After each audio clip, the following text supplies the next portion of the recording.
araw po at mainit talaga yung panahon. So dito naman tayo sa isang ating motor trailer. Unang motor trailer na natin dito ang tawag. So ito na kanyang control.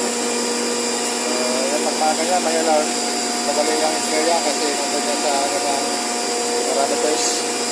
So yan, yan nagka-parameters. Dyan sa kabila, iniikutan natin ito kasi ito, ammonia. So parehas din sa kabila yung status ng makina.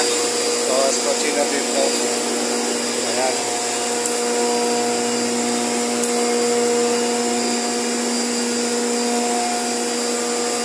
So ayan, ito na yan sa ating mga so ito na yung mga natin accumulator din.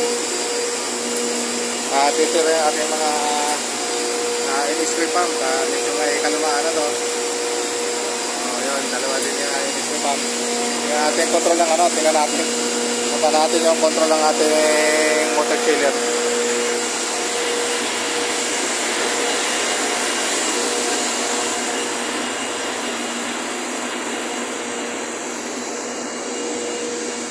Ito yung ating control. So mamaya naman ito ay touchscreen na mga boss. Ayan siya, medyo malabo nga lang.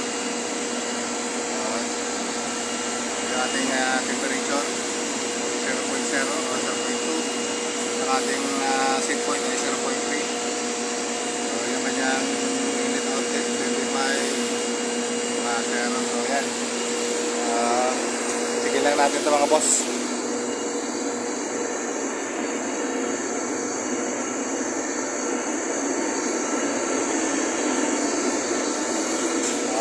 Ito yung ating level float ng ating chiller water. So yan po ay marker. Marker po yung tatak ng ating float. So yung normal level saka yung high level ito.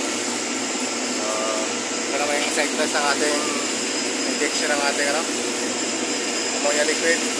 So yan, makikita niyo po kung paano siya gumagalaw. Nakikita niya sa loob ng ating chiller, ating water chiller. Yan. Yan. So yan, kita niyo po, gumagalaw siya. So ibig sabihin, pagkapo mo yan, magkakat na yung ating liquid solenoid. So yun, isa rin to sa mga pinakita ko na ng valve. Ito sa hot gas na nakakabit yan, boss. Yan, makita ko yan nakaraan. Saka yun nandun sa taas, yung ating automatic slide valve. Yan, suction niya nakakabit.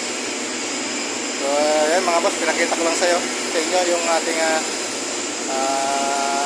position ng ating water chiller. So ito ay isa ring ammonia, ammonia liquid. At dito mayroon kaming tatlong system na ammonia, yung refrigerant. So hindi naman ito kalakihan, dito mukhang maliit lang ang capacity nito.